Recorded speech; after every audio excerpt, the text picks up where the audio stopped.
Hi everyone, welcome to the English talk academy. तो जो आज का टेंस है जो है fourth tense out of the 12 tenses. We are going to start and the last tense of present. जिससे मैंने आपको बताया था प्रेजेंट के 4 टेंस है, पास्ट के 4 टेंस है, फ्यूचर के 4 टेंस है। तो ओवरऑल दे आर 12 टेंसेस और प्रेजेंट के ही फोर्थ टेंस में जो प्रेजेंट का ही टेंस है जो फोर्थ नंबर पे आता है वो हमें आज करना है। डैट मीन्स हमारा जो प्रेजेंट का पूरा है वो खत्म हो जाएगा।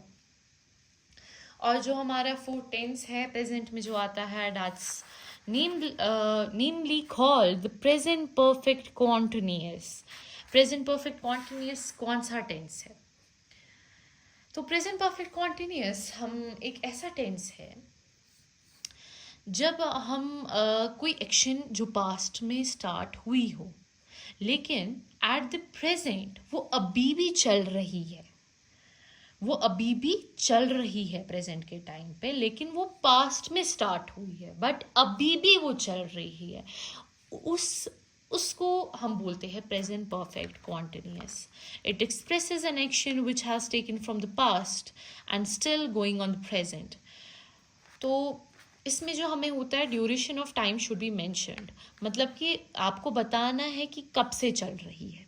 ठीक है, तो आपको बताना है शुड बी मेंशन्ड, आपको ड्यूरेशन ऑफ टाइम मेंशन करना है। ओके तो अब अगर हम इसके सिंटेक्स देखेंगे तो subject have has plus been plus fourth form of verb भी हमें यूज़ करना है, कॉन्टिन्यूअस है, सिंस फॉर हमें यूज़ करना है इसमें, since and for and plus other words. I we you they के साथ हमें हैव बीन यूज़ करना है और ही शी इट के साथ हमें हैज़ बीन यूज़ करना है। अब सिंस हम कहाँ यूज़ करेंगे और फॉर हम कहाँ यूज़ करेंगे? तो सिंस हम वहाँ यूज़ करेंगे जहाँ पॉइंट ऑफ टाइम होगा, like since morning 9 o'clock January Monday 2003 and etcetera. तो पॉइंट ऑफ टाइम जब हमें बोलना हो तो हम सिंस का यूज़ करेंगे और फॉर हम वहाँ यूज़ करेंगे जहाँ हमें पीरियड ऑफ टाइम के बारे में बोलना होगा, like for 3 weeks, for 7 days, for 30 days, for month के बारे में हमें बोलना हो, 4 months। ओके तो life long months years and weeks, तो हमें उसमें हमें फॉर का इस्तेमाल करना है इन सब चीज़ों में। नाउ हमें सेंटेंसेस स्टार्ट करने हैं। तो सेंटेंसेस जो पॉजिटिव सेंटेंस हैं तो हमें पॉजिटिव सेंटेंसेस में I am not written the syntax, wait, syntax जो है वो हम लिखेंगे as subject have been or like has been. No, I have written the syntax above here. तो यहाँ पे हमने सिंटेक्स लिखा है पॉजिटिव सेंटेंस का। ओके तो subject is have has been, fourth form since, for, other words and I we you they के साथ हैव बीन, ही शीट के साथ हैज बीन। ओके वो पिछले 4 घंटे से बर्तन मांज रही है। She has been scrubbing, fourth form use करनी है तो स्क्रबिंग आएगा। She has been scrubbing utensils, बर्तन, फॉर 3 hours, तो she has been scrubbing utensils for 3 hours। वो सुबह से दुल्हन को सजा रहे हैं। दे के साथ हैव लगेगा, have been, they have been adorning bride since morning. हम दोपहर से उनकी काउंसलिंग कर रहे हैं। We have been counselling them since afternoon. मैं सुबह से बेवकूफ़ बन रही हूँ। आई हैव बीन ड्यूपिंग, ड्यूपिंग बेवकूफ़, dupe is the word for बेवकूफ़ बनना, तो ड्यूपिंग का मतलब फोर्थ फॉर्म ड्यूपिंग आएगा। I have been duping since morning. Ayana सुबह से घूर रही है। Ayana has been staring since morning. Ibrahim 3 घंटे से चिल्ला रहा है। Ibrahim has been screaming at me for last 3 hours। तो यहाँ पे सिंस मॉर्निंग हमने जैसे यूज़ किया, सिंस मॉर्निंग यहाँ पे हमने सिंस मॉर्निंग यहाँ पे हमने यूज़ किया, सिंस आफ्टरनून हमने यूज़ किया। तो ऐसे आपको याद रखना है कि जब भी हमें पॉइंट ऑफ टाइम के बारे में बात करनी हो तो हमें सिंस का वर्ड यूज़ करना है।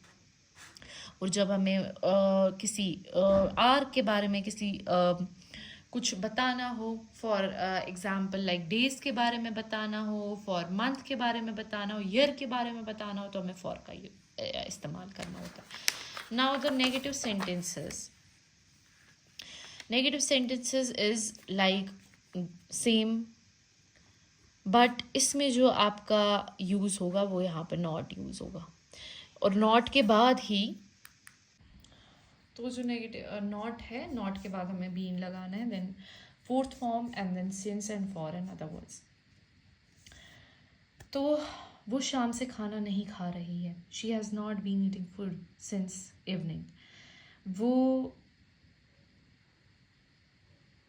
दोपहर से नारा नहीं लगा रहे, they have not been shouting slogan since afternoon. Virat Kohli 2003 से नहीं खेल रहा है, Virat Kohli has not been playing since 2003। तो ये नेगेटिव सेंटेंस है, ये सेम है, बस लाइक द पॉजिटिव सेंटेंसेस के सिंटेक्स, बस इसमें हमें नॉट यूज़ करना है, और इंटरोगेटिव में हमें ऑक्सिलरी को सब्जेक्ट से पहले यूज़ करना है।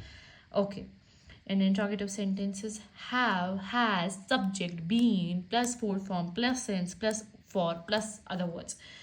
क्या आयत सुबह से रोज़ा रख रही है? Has आयत been keeping fast since morning? क्या वो सुबह से कपड़े खरीद रहे हैं, बेच रहे हैं? दे हैव बीन, नो, यहाँ पे have they been, have they been selling cloth since morning? क्या वो सुबह से झाड़ू लगा रही है? क्या वो सुबह से कमरे में झाड़ू लगा रही है? Has she been grooming room since morning? तो अगर इसी के आपको the answers you have to write, then you have to write like yes, she has been। तो ये ऐसे आपको आंसर्स लिखने हैं। नाउ जो आपका प्रेजेंट टेंस है, जो आपके प्रेजेंट टेंस की जो फोर्थ टेंसेस आते थे, प्रेजेंट में जो फोर्थ टेंसेस आते थे, वो आपके कंप्लीट है। अब जब हमें स्टार्ट करना है, वो आपका अब स्टार्ट होगा द पास्ट टेंस।